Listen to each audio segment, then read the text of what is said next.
तो आज हम विवर्तन के बारे में अध्ययन करेंगे। अभी तक व्यतिकरण की घटना के बारे में पूर्ण अध्ययन किया था, अब विवर्तन के बारे में अध्ययन करेंगे। तो यूनिट नंबर 12 में ही व्यतिकरण विवर्तन के बारे में अध्ययन किया जाता है। तो प्रकाश की प्रकृति या तरंग प्रकाशिकी कहलाता है। तो व्यतिकरण के बारे में पूर्ण अध्ययन कर लिया है। आज विवर्तन के बारे में अध्ययन करेंगे कि प्रकाश तरंगों का विवर्तन कैसे होता है और विवर्तन के लिए आवश्यक शर्त क्या होती है, कंडीशन क्या होती है। और ध्वनि तरंगों का विवर्तन जो होता है वो प्रकाश तरंगों के विवर्तन की तुलना में ज़्यादा स्पष्ट होता है। क्यों होता है उसके कारण के बारे में भी जानेंगे। तो सबसे पहले विवर्तन के बारे में जानते हैं। सामान्य से विवर्तन के बारे में अध्ययन करें, जैसे पूरा एक डार्क रूम है और प्रकाश की एक किरण आ रही है, पूरा डार्क है और उसमें से प्रकाश की किरण आ रही है, तो उसको विवर्तन की घटना माना जा सकता है। लेकिन पूरा कमरा है, उसमें खिड़की से टोटल प्रकाश आ रहा है, तो उसे विवर्तन की घटना नहीं माना जा सकता। तो वही कंडीशन यहाँ आ रही है, तरंग का तीक्ष्ण किनारों, रुकावटों या द्वारकों पर मुड़ने और ज्यामितीय छाया में तरंग के प्रवेश करने की घटना को विवर्तन कहा जाता है, या इसको अपारदर्शी भी कहा जाता है। अपारदर्शी अवरोधों के तीक्ष्ण किनारों पर प्रकाश तरंगों के मुड़ने की घटना को विवर्तन कहा जाता है।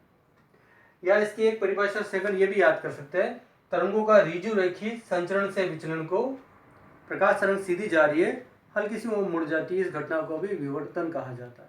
तो दोनों परिभाषा याद कर सकते हैं कि तरंगों के तीक्ष्ण किनारों या रुकावटों या अवरोधों या द्वारकों के पर मुड़ने की घटना को क्या कहा जाता है, विवर्तन कहा जाता है। या तरंगों के ऋजु रेखी संचरण से विचलन को भी विवर्तन कहा जाता है। तो प्रकाश की किरण आ रही है, मुड़ जाती, मुड़ने की घटना को विवर्तन नाम दिया जाता है। तो ये तरंगों के विवर्तन की शर्त को देखा जाता है कि विवर्तन की घटना आखिर कब होती है। जैसे मैंने बताया अभी कि कोई डार्क रूम है, उसमें प्रकाश की किरण आ रही है, तो उसको विवर्तन की घटना का नाम दिया जा सकता है। कोई रूम है, उसमें खिड़की वगैरह से प्रकाश आ रहा है ना, डोर से प्रकाश आ रहा है, विंडो से प्रकाश आ रहा है, तो उस घटना को विवर्तन नहीं माना जा सकता। उसी कंडीशन को यहाँ दर्शाया है ना। तो जैसे फर्स्ट कंडीशन को बता रखा है, ये प्रकाश की किरण आ रही, तो इसका तरंगदैर्घ्य लैम्डा हो गया, या अवरोध है बीच में, है ना। जैसे कोई यहाँ पर विंडो वगैरह है छोटी सी, और यहाँ से प्रकाश की किरण प्रवेश कर रही है, तो ये बहुत कम कंडीशन का है। जो विंडो है बहुत कम छोटा है, तो उससे प्रकाश की किरण प्रवेश करेगी, तो इसका विवर्तन स्पष्ट हो जाएगा, क्योंकि इसकी तरंगदैर्घ्य और अवरोध का आकार लगभग एक ही आकार का हो रहा है।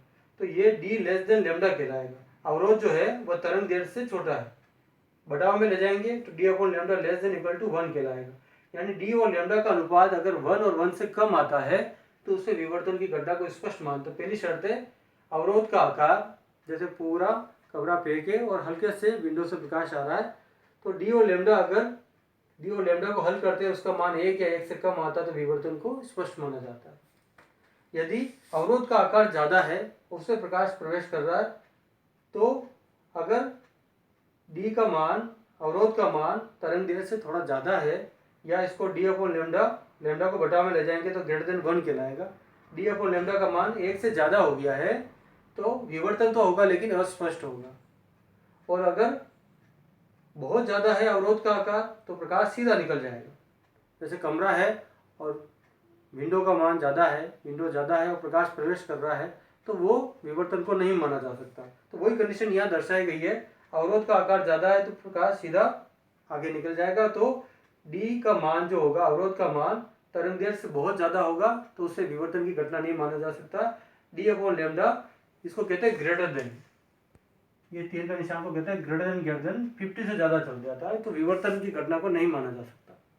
तो ये विवर्तन की कंडीशन कहलाती, शर्त कहलाती। 3 कंडीशन में चित्र बना के समझाया जाता है। तो कई बार प्रश्न आता है, तो क्या शर्तें में लिखिए, अवरोध का आकार डी और तरंग की तरंगदैर्घ्य। अवरोध का आकार क्या हो गया, डी हो गया, जैसे विंडो वगैरह है तो अवरोध का आकार हो गया, और तरंग की तरंगदैर्घ्य क्या है, लेमडा। दोनों एक ही कोटि के होने चाहिए, लगभग उनका जो अनुपातिक तुलना वो लगभग एक जैसा होना चाहिए, तो ये विवर्तन की शर्त को पूरा करता है। तो ये विवर्तन की शर्त है, अवरोध का आकार डी, तरंग तरंगदैर्घ्य एक ही कोटि के होने चाहिए, यानी कि एक ही अनुपातिक तुलना में होना चाहिए। इस प्रकार से कंडीशन बता रखा है कि ये डी जो है, अवरोध का आकार तरंगदैर्घ्य की अपेक्षा कम है तो विवर्तन स्पष्ट होगा, यानी d upon lambda less than equal to 1। 1 का मतलब या तो 1 या 1 से कम, 1 से ज़्यादा नहीं होना चाहिए, या तो 1 आ जाए या 1 से कम। 1 से ज़्यादा हो गया विवर्तन अस्पष्ट होगा, और बहुत ज़्यादा है 50 से 50 से भी ज़्यादा, तो उस विवर्तन की घटना को नहीं माना जाता। ध्वनि का विवर्तन जो होता है वो प्रकाश के विवर्तन की तुलना में ज़्यादा स्पष्ट होता है। ध्वनि दूर से भी स्पष्ट सुनाई दे जाती है, लेकिन प्रकाश की घटना को इसमें नहीं माना जाता, क्योंकि ध्वनिक तरंगों की तरंग क्या होती है, 1 मीटर कोटि की होती है, रेंज जो होती है, और अवरोध का आकार भी दैनिक जीवन में 1 मीटर कोटि का ही मिलता है। तो d/λ दोनों 1 और 1 मिलकर क्या होगा, 1/1 1 ही आएगा, तो लेस देन इक्वल टू 1, तो स्पष्ट करना होता है। लेकिन प्रकाश की तरंग दैर्घ्य क्या होती है, लैम्डा 10⁻⁻7 मीटर कोटि की होती है। प्रकाश की तरंग दैर्घ्य 10⁻⁻7 मीटर, और अवरोध का आकार तो 1 ही रहेगा, इसमें 1 है, तो ये होगा d/λ मतलब 1/10⁻⁷, और माइनस ऊपर ट्रांसफर 10⁻7, 10⁻7 का मान तो बहुत ज़्यादा होता है। तो प्रकाश का तरंग जो विवर्तन है वो ध्वनि की विवर्तन की तुलना में ज़्यादा स्पष्ट नहीं माना जाता। ज़्यादा स्पष्ट किसको मानते हैं, ध्वनि का विवर्तन को मानते हैं। तो ध्वनि का विवर्तन जो होता है, इसकी तरंगदैर्घ्य और द्वारक दोनों एक ही रेंज में होते हैं, एक ही कोटि के होते हैं, और इसका मान जो आता है 1 आता है। तो 1 या 1 से कम होता है तो इसको स्पष्ट माना जाता है, जैसा कि ये विवर्तन में बताया गया है। लेकिन इसमें 10⁻7 के रूप में चलता है, तो प्रकाश का जो विवर्तन है वो ज़्यादा स्पष्ट नहीं माना जाता है, ध्वनि तरंगों का विवर्तन ज़्यादा स्पष्ट माना जाता है। तो विवर्तन की परिभाषा के बारे में जाना, प्रकाश तरंगों के मुड़ने की घटना को, तीक्ष्ण किनारों या द्वारकों को मुड़ने की घटना को, या रेडियोरेखीय संचरण से विचरण।